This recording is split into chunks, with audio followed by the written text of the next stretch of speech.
और जिन जिन ने ऑर्डर किया है हर लोगों को प्रॉब्लम आई है, तो आपको उसके साथ फेस करना ही पड़ेगा। कहाँ से ऑर्डर करना है, क्या करना है, वो सारी चीज़ें मैंने आपको यहाँ पे पार्ट मंगवाने में सारी चीज़ें करने में बहुत मुश्किल है भाई। मेरे को कम से कम पिछले 3-4 महीने से हमने जो सरदर्दी है ना, ये है अपना बैक एलॉय।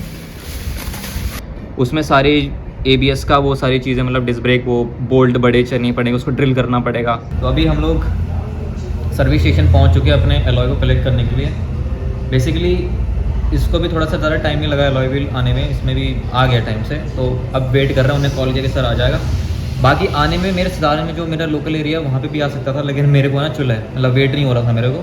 तो मैंने सोचा चलो कोई बात नहीं भैया, मैं ही ले आऊँगा। मैंने कॉल किया तो अभी बिल रेडी हो रहा है, उसका वेट कर रहे हैं कब तक बनता है। डिस्मो से तो हमने सामने का मंगवा लिया, और प्रॉपर जो वीडियो है कि मैंने डिस्मो भी अवेलेबल करा रहा था, ब्रेयर भी, तो वहाँ से क्यों नहीं लिया, यहाँ से क्यों ले रहा हूँ, और वहाँ से मैंने मतलब चीज़ें इधर से उधर क्यों हो रही है, वो सारी इन्फॉर्मेशन देंगे। पहले एक बार एलॉय व्हील आना दो, वो आपको दिखाते हैं। सारी चीज़ें चेक करनी पड़ेगी ना, उसमें स्क्रैचेस वगैरह कब का, उसका मैन्युफैक्चर्ड कितना है, क्या उसका रेंज है, क्या है, वो सारी चीज़ें। पेमेंट हो चुकी है, बाकी चीज़ें बस इतना देखना है कि उसमें स्क्रैचेस वगैरह क्या क्या आता है उसमें, ठीक है।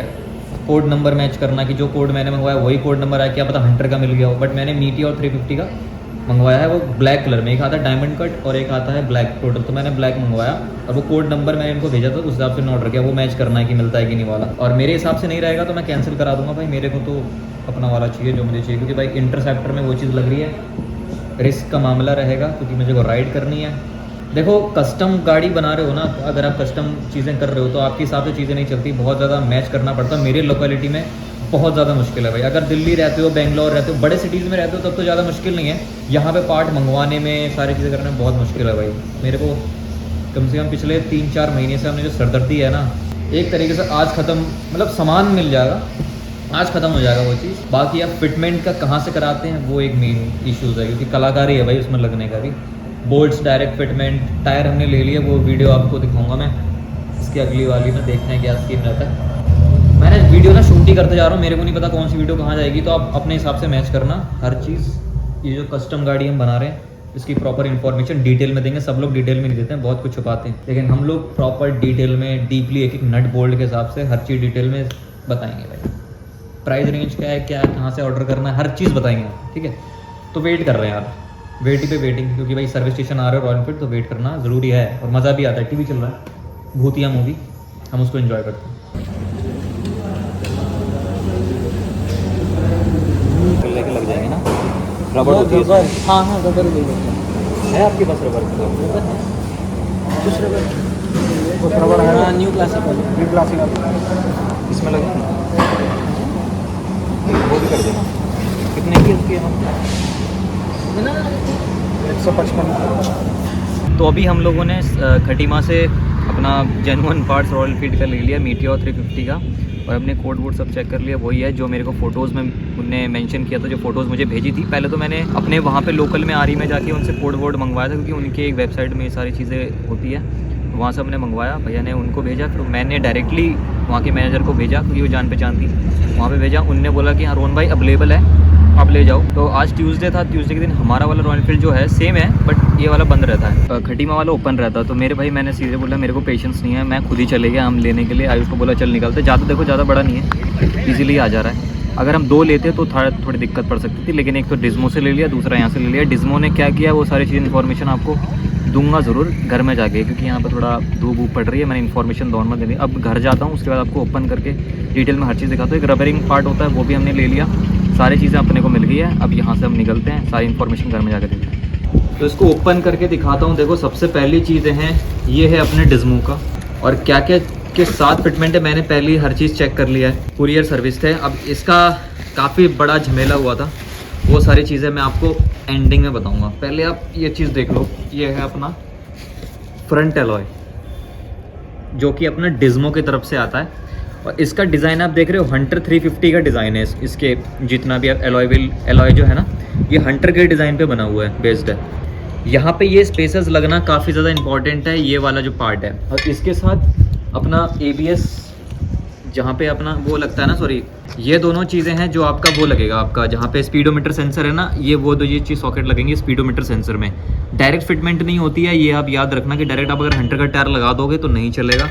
इसमें ये 2 पार्ट हो गए, और ये एक स्पेसर वाला पार्ट हो गया, ये दोनों लगना बहुत इंपॉर्टेंट है। ये जो पार्ट है आपको लग रहा है कि नॉर्मल एक पार्ट है, ये CNC कटिंग में बना हुआ एल्यूमिनियम है, या एल्यूमिनियम ही लग रहा है मेरे को, लेकिन ये काफ़ी ज़्यादा महंगा है। ये इकलौती यही चीज़ बहुत ज़्यादा महंगी है। एलॉय व्हील तो है ही महंगा, लेकिन ये भी अच्छा खासा महंगा है।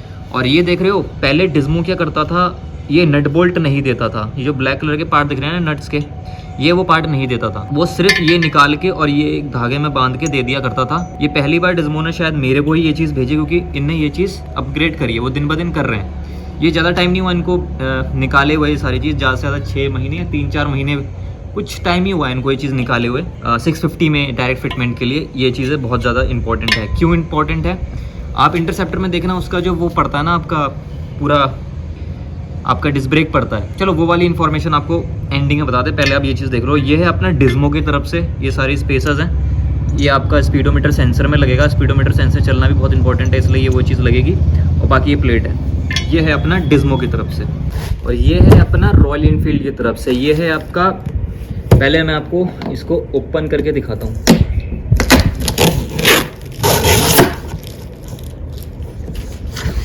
ये इस तरीके से फिटमेंट के साथ है जो कि आपको मिलेगा। और ये कोई बुश हैं भाई जो कि लगेंगे, अभी मैं आपको दिखाता हूँ। ये है अपना बैक एलॉय, ये देखो, इसको एक बार साइड करते हैं। ये है अपना बैक एलॉय, ये है आपका फ्रंट, ये है बैक, ये है डिज्मो का, ये है रॉयल एनफील्ड जेन्युइन जो कि आपका मीटियोर 350 का है। ये दोनों चीज़ें उसमें इजीली लग जाएंगी भाई। देखो ये डायरेक्ट फिटमेंट के साथ है। इसमें जो आपका पीछे जो आपका इंटरसेप्टर में जो पीछे जो लगेगा वो रिम हटने के बाद ये डायरेक्ट फिटमेंट है, इसमें कोई कुछ करने की ज़रूरत नहीं है। इसमें थोड़ा सा वो है, थोड़ा मैकेनिकल माइंड लगेगा उसमें, इसमें लगाने की ज़रूरत नहीं है, इसमें डायरेक्ट फिटमेंट है सारे। ये जो बुश है, ये ब्लैक कलर के बुशेज़ आते हैं जो कि इस जगह पे लगे। इंटरसेप्टर का भी खुल के लग सकता था, तो मैंने बोला कि चलो यार ये चीज़ भी खरीदो, क्या पुराना डालना है, नया डालो, अपने को कोई दिक्कत वाली बात नहीं है। तो रॉयल एनफील्ड का जेन्युइन है, मैं आपको ओपन करके दिखाता हूँ कहाँ पे लगता है। ये वाले बुश होते हैं जो कि इस तरीके से यहाँ पे अटक जाएंगे ऐसे, ये ऐसे 1 2 3 4, तो 4 इधर इजीली लग जाएंगे। ये बुशेज़ हैं जो इनफील्ड के जेन्युइन है, ये दोनों पार्ट लग जाएंगे इसमें, ठीक है। इस डिज़ाइन पे आते हैं 17 इंचेस इंटरसेप्टर में बहुत जल्दी होने वाला है। अब मैं आपको दिखाता हूँ टायर्स। ये देखो, ये है अपने मैक्सिस के फ्रंट टायर जो कि अपना इसमें लगेगा, और ये ट्यूबलेस है क्योंकि देखो एलॉय व्हील हो गया, ट्यूबलेस हो गया। अब ये वाला है मैक्सिस का 110, इधर आके देखो, इधर इस पे है 110 70 17, तो 17 इंचेस के एलॉय हो गया। मुझे यहाँ पे 60 चाहिए था, बट 60 अवेलेबल नहीं है भाई, कहीं भी मार्केट में लो। ट्रैक बाइक्स में इबली मिल जाता है, लेकिन वो बहुत ज़्यादा यार मतलब बजट से ऊपर है, और उसमें बहुत ज़्यादा लीगल एक्शंस, मतलब लीगल चीज़ें करनी पड़ती है। वो चीज़ पता नहीं क्या है रीजंस। मेरा एक फ्रेंड था, वो मोटो जीपी नहीं होता आपका, GT में जो है, GT मोटो जीपी में जो अभी चल रहा है 2024 में जो हुआ अभी रेस, उसमें वो बंदा रेस करता, तो उसने उसके में 60 था। तो मैंने उससे बोला भाई ये चीज़ कहाँ से मिलेगी, तो उसने मुझे एक्सप्लेन किया कि ये चीज़ सिर्फ उसी के पास है और कहीं पे नहीं है 60 सेक्शन में यहाँ पे, जो कि अपना इंटरसेप्टर में लग जाए इजीली 17 इंचेस में। 70 इजीली मिल जाता है, 60 नहीं मिलता है। तो वो चीज़ें उसने बताई है, मेरे को तो कंफर्म नहीं था, बट आगे रिसर्च करते हैं। जल्दी में हमने ये चीज़ ले ली, बट ये चीज़ रियलिटी है। 110 70 17 हमका फ्रंट टायर हमको ये वाला मिल गया है, जो कि यहाँ पे रख देते हैं। अब ये देखो, ये है अपना back alloy, sorry black tyre, जो कि आपका है 150, ये देखो 150 60 17। तो ये वाला अपना 60 का मिल गया, क्योंकि पीछे इजीली 60 हो जा रहा था, और ये 150 सेक्शन का काफ़ी ब्रॉड टायर है। लेकिन अब ये मत सोचना अभी जो उसकी ब्रॉडनेस दिख रही है वो लगने के बाद उतनी ब्रॉडनेस फील नहीं आएगी। क्यों? क्योंकि इसका जो थिकनेस है ना, ये वाला पार्ट, इसकी जो मोटाई है वो थोड़ी कम है। अगर मैं हंटर का लेता तो शायद हमको ऐसी सेम फिटमेंट आती, लेकिन हंटर में क्या है कि थोड़ा सा और माइंड लगाने की ज़रूरत पड़ेगी पीछे, उसमें सारे ABS का वो सारी चीज़ें, मतलब डिस्क ब्रेक, वो बोल्ट बड़े चलने पड़ेंगे, उसको ड्रिल करना पड़ेगा। और अगर आप उसका पूरा प्लेट लोगे तो 3-4 हज़ार रुपये का एक्स्ट्रा वो है। तो मैंने सोचा प्रैक्टिकलिटी में जाते हैं, ज़्यादा मॉडिफिकेशन लुक के चक्कर में मैं नहीं पढ़ना चाह रहा था। मेरे को था कि प्रैक्टिकलिटी हो जाए, और वो प्रैक्टिकलिटी क्या है वो मैं आपको आगे बताऊँगा। तो ये देखो, इसकी थिकनेस लगने के बाद थोड़ी सी पतली हो जाएगी, लेकिन मेरा मेन सोर्स है ट्यूबलेस होना भाई, मेन चीज़ वो है, और हाइट थोड़ी सी डाउन हो जाएगी। तो ये अपना मैक्सिस के हैं, देखो ये वाले टायर, ये अपने ट्यूबलेस टायर मंगवा लिए ये दोनों। अब ये है इसकी सारी चीज़ें, तो ये अपने एलॉय और टायर का ये सारी इन्फॉर्मेशन मैंने आपको दी है। कहाँ से ऑर्डर करना है, क्या करना है, वो सारी चीज़ें मैंने आपको हल्का फुल्का बता चुका हूँ। प्रॉपर एक वीडियो बहुत ज़्यादा लंबी हो जाएगी, इसलिए अलग अलग सीरीज़ में हम निकालेंगे कैसे कैसे हर चीज़ आपको बतानी है। तो पहले आप ये चीज़ देख लो कि अंदर था क्या इसके। ये अपने मैक्सिस के टायर हैं 150/60/17 के टायर हैं। ये एलॉय है मीटियोर के, जो कि अपने लग जाएंगे रेयर एलॉय। ये है अपने डिज्मो की तरफ से फ्रंट एलॉय, और ये है अपने मैक्सिस के फ्रंट टायर जो कि 110/70/17 के हैं, और ये बुश हैं जो कि आपके इसके पीछे लगेंगे। ठीक है, ये सारी चीज़ें मैक्सिस के टायर बहुत जल्द हम उसमें लगाने वाले हैं, और जब लगाएंगे तो आपको प्रॉपर वीडियो दिखाएंगे। और इसके बाद मैं आपको बताऊंगा, इस नेक्स्ट वीडियो में मैं आपको बताऊंगा कि आपको सब ऑर्डर कहाँ से करना है, और मेरे को इसमें सबसे ज़्यादा दिमाग ख़राब क्यों हुआ वो भी आपको इन्फॉर्मेशन आपको बहुत जल्दी देंगे। और सबसे ज़्यादा ऑर्डर करने के बाद आपको कहाँ पे ध्यान देना है, वो सारी चीज़ें आपको उनसे पे किस तरीके से बातें करनी है, इस वाले पे ध्यान दे रहा हूँ। देख रहे हो किस तरीके से आपको बातचीत करनी है। पहली अपनी सारी इन्फॉर्मेशन अपने लीगल तरीके से व्हाट्सएप में सब बातचीत करना आप, और वो क्यों करना है वो नेक्स्ट वीडियो में आपको बताऊंगा। तो ये बहुत ज़्यादा झमेला है, आ तो जाएगा लेकिन बहुत बड़ा प्रॉब्लम के बाद आएगा। और जिन जिन ने ऑर्डर किया है हर लोगों को प्रॉब्लम आई है, तो आपको उसके साथ फेस करना ही पड़ेगा। और आपके लिए अच्छा क्या होगा, I will help you out. तो ये चीज़ें हो जाएगा बहुत बढ़िया तरीके से। ठीक है, तो चलो नेक्स्ट वीडियो में मिलते हैं, कहाँ से ऑर्डर करना है, क्या चीज़ें डिटेल में बात करते हैं आगे। यहीं तक की वीडियो थी, नेक्स्ट वीडियो के लिए आप वेट करो। ये तो मैंने आपको बताया कि अंदर क्या था और कैसे क्या लगेगा, वो सारी चीज़ें मैंने आपको बताई है। और नेक्स्ट वीडियो में आपको बता दें कहाँ से ऑर्डर करना है और क्या क्या आपको चीज़ें ध्यान देनी है और क्या ध्यान नहीं देना है। जो हो जाएगा वो चीज़ें हमको बताते हैं। तो चलो फिर, थैंक यू फॉर वॉचिंग।